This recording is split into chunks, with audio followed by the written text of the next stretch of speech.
शेतकरी मित्रांनो नमस्कार. मधमाशी जर आपल्या कलिंगड पिकामध्ये आली नाही तर आपलं उत्पादन एकंदरीत कमी होतं आणि सेटिंग न झाल्यामुळे आपल्याला त्याच्यापासून मिळणारा नफा सुद्धा हा येथे कमी होऊ शकतो. तर मधमाशीला आकर्षित करण्यासाठी मी तुम्हाला जबरदस्त एक उपाय सांगतो. ते म्हणजेच पाटील बायोटेक कंपनीचे क्वीन बी 250 मिली तुम्ही 10 लिटर पाण्यामध्ये जर ड्रोनने प्रति एकरी फवारणी केलं तर याच्यामुळे तुमच्या शेतामध्ये मधमाशी आकर्षित होण्यासाठी खूप चांगली ही मदत होणार आहे. आता हे मारायचे कधी? तर आपल्या पिकाला जेव्हा पहिलं मादी फुल दिसायला सुरुवात झाली, हे बघा, मादी फुल दिसायला सुरुवात झाली तर अशा वेळेस आपल्याला आपल्या शेतामध्ये क्वीन बी 250 मिली प्रति एकरी तुम्हाला फवारणी करावं लागेल. याचा फायदा तुम्हाला काय होईल की आपल्या शेतामध्ये मधमाशी येण्यासाठी खूप चांगली अशी मदत होणार आहे. तुम्हाला हे फवारणी कधी करायचं तर 3 वाजताच्या नंतर, म्हणजे सायंकाळच्या वेळेस जर फवारणी केलं तर याचा स्मेल पूर्ण शेतामध्ये एकसारखा पसरतो आणि मधमाशी आपल्या शेतामध्ये हे आकर्षित होतं.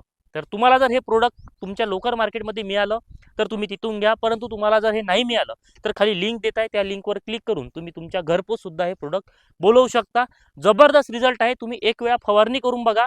परंतु हे फवारणी करत असताना 2 दिवसा अगोदर कोणतेही कीटकनाशक आपल्या प्लॉटवर फवारणी करता कामा नये आणि हे फवारणी केल्यावर 3 ते 4 दिवस कोणतेही कीटकनाशक बुरशीनाशक फवारणी करायची नाही, जेणेकरून याचा रिझल्ट चांगला होईल आणि सेटिंग चांगली होईल. उत्पादनामध्ये तुम्हाला नक्कीच मदत होईल.